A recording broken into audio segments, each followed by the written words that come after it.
Assalamualaikum warahmatullahi wabarakatuh.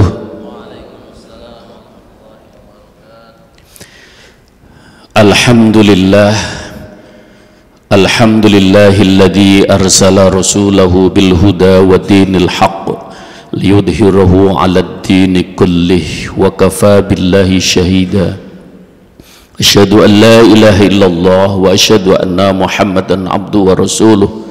Allahumma salli ala Sayyidina Muhammad abdika wa nabiyyika wa rasulika nabiyil ummi wa ala alihi wa sahbihi wa sallim tasliman biqadari 'azamati dzalika fi kulli waqtin wa hin, amma ba'd.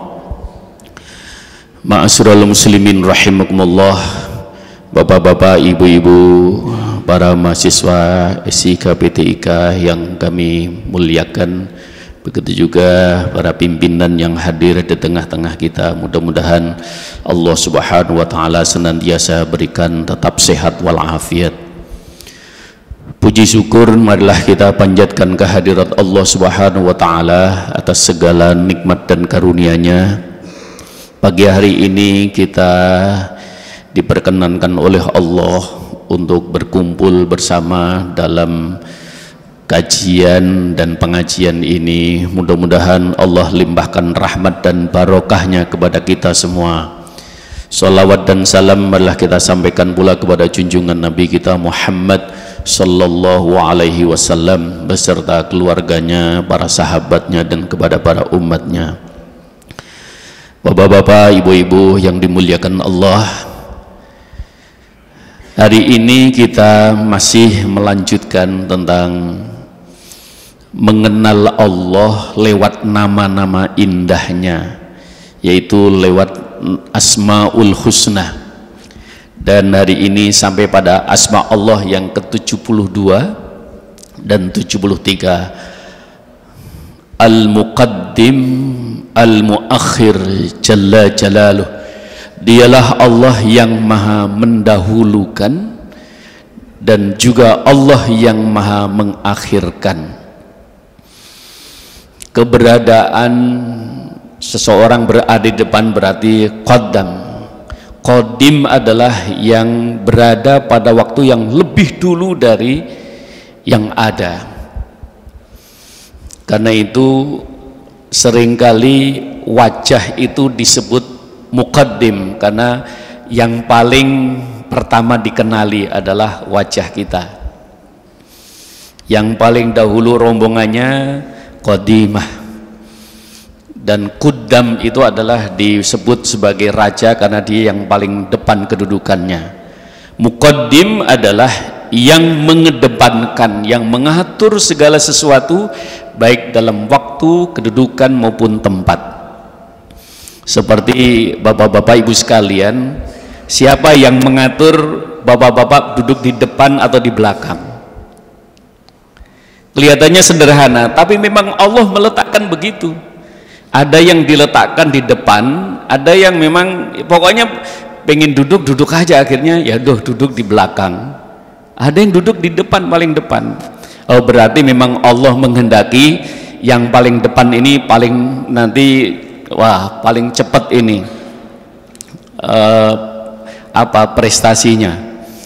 Lah pengennya duduk di depan, di belakang. Sudah duduk di belakang, saya dapat pesan kemarin, ini angkatan yang dulu, tolong Pak Ustadz diingatkan yang di belakang biasanya pada ngobrol sendiri katanya. Biasanya yang dari yang belakang di belakang itu sering pada ngobrol atau main HP sendiri. Mohon maaf, ini dari pimpinan memesankan supaya kita mengingatkan, hanya sekedar mengingatkan. Dan sering saya sampaikan bahwa dialah Allah yang mengatur siapa yang akan dikedepankan, siapa yang nanti akan diakhirkan. Jadi dalam kehidupan ini sudah diatur sedemikian oleh Allah Subhanahu wa taala. Nanti diurutkan siapa yang paling depan, siapa yang nanti belakang, siapa yang jabatannya lebih dahulu, siapa yang nanti belakangan. Itu ternyata memang Allah itu Al-Muqaddim. Dia juga yang mengatur. Sehebat apapun, kadang-kadang kan ada manusia yang itu bisa diatur oleh manusia, silahkan diatur manusia, tapi akan berujung berbeda ketika seseorang mengikuti sunnatullah. Maka sehebat apapun yang diatur oleh manusia itu biasanya karena dipaksakan berujung pada hal yang buruk. Beda dengan memang ini memang kondisinya memang sudah diatur sedemikian rupa oleh Allah, maka hasilnya akan berkah, akan baik. Disinilah Bapak Ibu sekalian, karena itu memahami tentang asma Allah, kita memahami tentang bagaimana Allah Subhanahu wa Ta'ala yang sesungguhnya pada hakikatnya yang mengatur siapa yang didahulukan dan siapa yang diakhirkan itu adalah Allah Subhanahu wa Ta'ala. Maka Bapak Ibu sekalian, jadi kalau untuk urusan-urusan Allah mestinya harusnya harus yang paling depan, supaya Allah Subhanahu wa Ta'ala nanti akan wah ini pantas ini untuk paling didepankan, paling didahulukan nanti. Karena Allah juga melihat bagaimana kesungguhan seseorang gitu. Jadi urusan kebaikan, apalagi bapak-bapak sekalian, ini akan memang ke depan untuk menjadi pemimpin-pemimpin masa depan. Jiwa perwira, jadi duduk di depan, nggak enak duduk di depan. Kalau duduk di depan kita nggak bisa selonjor, padahal duduk di depan selonjor juga boleh. Bapak-bapak, ibu-ibu sekalian, jadi oleh karena itu urusan kebaikan kita harus terdepan. Dengan begitu maka Allah Subhanahu wa Ta'ala, tapi kalau memang Allah nggak menghendaki ya beda. Ada saja sesuatu yang menjadikan kita ini memang nggak berada di depan. Ada saja sesuatu yang membuat kita ini memang harus di belakang. Nah, karena itu Allah al-muqaddim, Allah al-muakhir. Maka kita kan selalu berdoa, ya Allah, berikan selalu kemudahan dalam kehidupan ini. Ya, dimudahkan oleh Allah itu ya berbagai macam, bisa dimuqaddimkan, bisa dimuakhirkan. Tapi bukan berarti yang muqaddim, yang didahulukan itu lebih baik. Tapi setidaknya memang begitulah giliran. Wa tilkal ayyamu nudawiluha bainan nas, bahwa sesungguhnya kamu sekalian akan dipergilirkan oleh Allah Subhanahu wa Ta'ala. Bisa jadi sengaja diakhirkan oleh Allah Subhanahu wa Ta'ala karena kondisi tertentu. Oleh karena itu dialah Allah Subhanahu wa Ta'ala al-muqaddim al-muakhir. Siapa yang berada di depan berarti dia adalah yang paling dekat dengan Anda. Yang berada di belakang berarti jauh dari Anda. Al-muqaddim dialah Allah Subhanahu wa Ta'ala yang menempatkan seseorang dekat dengan Anda. Al-muakhir dialah Allah yang menempatkan seseorang jauh dengan Anda. Jadi kadang-kadang memang kita ini sesungguhnya sudah ada grand skenario dari Allah Subhanahu wa Ta'ala yang luar biasa. Sekalipun kita tidak tahu apa yang rahasia di balik itu semua, tapi Allah Subhanahu wa Ta'ala mengingatkan, wa asa an takrahu syai'an wa huwa khairul lakum wa asa an tuhibbu syai'an wa huwa syarrul lakum. Bisa jadi sesuatu yang tidak engkau sukai malah mendatangkan kebaikan bagi dirimu. Bisa jadi sesuatu yang engkau sukai malah mendatangkan keburukan bagimu. Karena itu al-muakhir dialah Allah al-muqaddim dan al-muakhir. Allah selalu mengedepankan peringatan daripada hukuman. Karena itu Allah Subhanahu wa Ta'ala nyatakan dalam Al-Quran, ya ayyuhalladzina amanu taqullaha wal tanzur nafsum ma qaddamat lighadin wattaqullaha innallaha khabirum bima ta'malun. Hei sekalian orang-orang yang beriman, bertakwalah kamu sekalian kepada Allah, dan hendaknya kamu lihat apa yang sudah kamu perbuat. Kemudian untuk supaya kita bisa mengerti apa yang ke depan akan kita dapatkan. Apa yang sudah kamu perbuat, apa yang sudah kamu lakukan, untuk menentukan hari depan esok. Wattaqullah, tetapi tetap kamu sekalian bertakwa kepada Allah. Innallaha khabirum bima ta'malun, sesungguhnya Allah akan tunjukkan apa saja yang kemah kamu perbuat. Jadi oleh karena itu hidup ini memang akan diminta pertanggungjawaban oleh Allah Subhanahu wa taala. Berani berbuat, ya berani untuk bertanggung jawab atas segala kehidupan ini. Dialah Subhanahu wa taala yang mendahulukan peringatan tentang kehadiran kematian bagi setiap jiwa. Jadi Allah sudah kabarkan bahwa hidup ini adalah suatu perjalanan yang nanti akan berakhir. Allah sudah ingatkan, Allah sudah dahului untuk memberikan peringatan bahwa manusia lahir ke dunia ini, yang pertama Allah sudah tetapkan kehidupannya, Allah juga tetapkan rizkinya, dan Allah tetapkan tentang kematiannya. Allah sudah kabarkan. Karena itu dalam kehidupan ini Allah sudah mendahulukan tentang kabar peringatan apa yang akan kita alami dan akan kita jalani. Dan berakhir apa dalam perjalanan hidup kita? Nanti kehidupan dunia berakhir dengan datangnya kematian. Maka Allah nyatakan kullu nafsin dha'iqatul maut wa nabluwakum bisyarri wal khairi fitnah wa ilaina turja'un. Kenapa dikhabarkan oleh Allah tentang perjalanan hidup? Ya, bahwa manusia ini akan mengalami beberapa fase, mulai dari kehidupan di alam azali, kehidupan di alam rahim, kemudian kehidupan di alam dunia, kemudian kehidupan di alam kubur, dan kehidupan di akhirat. 5 periode yang akan kita lalui. Kita sudah berada dalam periode ketiga. Dari alam azali ke alam rahim, kita sudah berada di alam dunia. Tinggal 2 lagi yang akan kita lalui. Ini supaya manusia itu berhati-hati bahwa kehidupan ke depan itu akan ada pertanggungjawaban dan akan ada kematian. Dan ingat bahwa kematian itu oleh Allah Subhanahu wa taala sudah dikhabarkan, nggak ada yang bisa menolaknya. Oleh karena itu Allah Subhanahu wa taala yang ketiga, Allah mendahulukan kepentingan bagi makhluknya daripada kepentingan dirinya. Fa ammal yatima fala taqhar wa ammas sa'ila fala tanhar wa amma bi ni'mati rabbika fahaddits.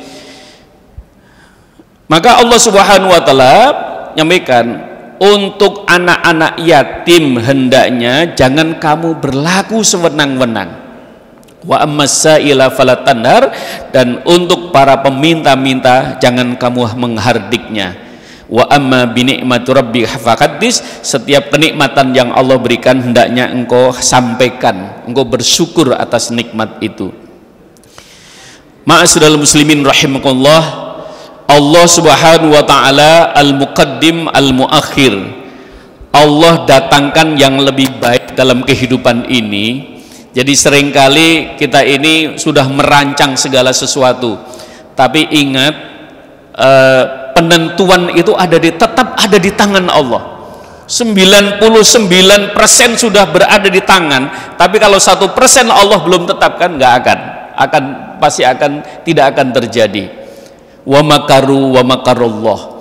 Ingat bahwa Allah, kamu punya rencana yang sangat rapi.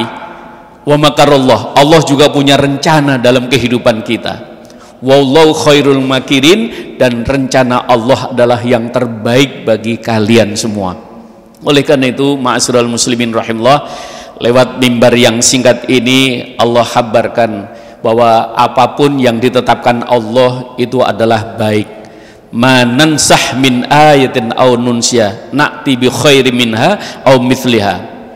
Allah selalu datangkan yang lebih baik untuk kalian, untuk kamu sekalian, atau setidaknya Allah akan memberikan yang sebanding dengan apa yang telah kalian lakukan. Itulah ketetapan Allah Subhanahu wa taala dalam kehidupan ini. Maka dari itu kita sebagai seorang mukmin, seorang muslim mengenali Allah dalam setiap kehidupan ini itu lewat Asmaul Husna. Jadi kajian Asmaul Husna ini memang sudah berjalan, sudah mulai dari Pak Riko. Nah, dan kajian Asmaul Husna ini memang menjadi salah satu supaya kita mengenal Allah. Kalau kita lebih dekat mengenal kepada Allah, maka kita akan menentukan sikap apa yang mesti kita lakukan sepantasnya kita di hadapan Allah Subhanahu wa taala. Karena itu saya pesankan kepada para mahasiswa yang baru bahwa kajian untuk mengenal Allah, Rasulullah nyatakan asyraful ulum ma'rifatullah. Ilmu yang akan memuliakan dirimu adalah ilmu mengenal Allah. Begitu Rasulullah SAW pesankan. Karena dengan kita mengenal Allah, maka kita akan bisa meletakkan posisi diri kita di hadapan Allah, sepantasnya bagaimana kita di hadapan Allah. Kita tidak akan semena-mena, karena ada yang mengatur, ada yang berkuasa, ada yang menentukan dalam kehidupan ini. Sekeras apapun apa keinginan kita, kalau Allah tidak menghendaki, tidak akan terjadi semuanya itu. Karena itu ma'asyiral muslimin rahimakumullah, mudah-mudahan lewat mimbar yang singkat ini setidaknya bahwa Allah menetapkan, Allah akan menggilirkan semuanya. Ada yang didahulukan, ada yang diakhirkan. Jangan merasa kecil hati ketika diakhirkan, tapi jangan juga berlaku sombong ketika kita berada didahulukan. Karena semuanya memang sudah ada aturannya dari Allah Subhanahu wa taala. Seperti kita duduk, tiba-tiba kita duduk aja di depan, tiba-tiba kita duduk aja pilihannya di belakang. Nah, karena itu memang begitulah kehidupan kita. Semuanya watilkal ayyamu nudawiluha bainan nas. Hari-hari ini akan dipergilirkan oleh Allah Subhanahu wa taala. Sadari dengan sepenuh hati bahwa ada yang mengatur dalam kehidupan ini, ada grand skenario dari Allah Subhanahu wa taala. Mudah-mudahan bermanfaat. Dan ini pesan terakhir untuk menjaga kedisiplinan kita. Selalu saya sampaikan setiap angkatan bahwa untuk menjaga kedisiplinan seseorang itu dilihat dari cara duduknya. Ini terakhir pesan saya, ya, cara duduknya. Orang yang punya disiplin tinggi, dia akan selalu saat duduk itu melihat kanan kiri, lurus nggak ini, gitu. Jadi dia tidak akan duduk itu selalu melihat kanan kiri, karena kita diajarkan di dalam Islam itu begitu kita seperti sholat itu nggak pakai siap gerak, nggak pakai. Begitu sudah as-sholatu khairum minan nawm, udah begitu diri langsung lihat kanan kiri, lurus nggak ini, begitu ya. Nah, oleh karena itu, nah ini salah satu kedisiplinan, pembentukan kedisiplinan jati diri kita. Saya selalu ingatkan karena saya kebetulan diberikan kepercayaan. Saya ngajar di sini untuk pengajian pembinaan rohani itu dari tahun 91, Pak. Ya. Jadi mulai dari dulu Pak Sudarta, kemudian Pak Momo Kelana, kemudian Pak Ahwelutan, dan saya dari masjid di sana. Makanya saya selalu pesankan, kalau duduk tolong langsung lihat kanan kiri, lurus enggak ini, gitu. Nah, itu bagian dari kedisiplinan diri kita, karena akan menjadi pemimpin-pemimpin masa depan. Kalau kita sendiri nggak bisa disiplin, gimana yang lain? Saya kira itu pesan yang mohon maaf ini untuk kebaikan kita bersama. Jadi supaya kita ini sudah terbiasa dengan kedisiplinan di lapangan, kita juga disiplin di masjid, disiplin dimanapun kita berada. Selalu kita lurus dan lain sebagainya. Mudah-mudahan bermanfaat. Kurang lebihnya mohon maaf. Wallahul muwaffiq. Assalamualaikum warahmatullahi wabarakatuh.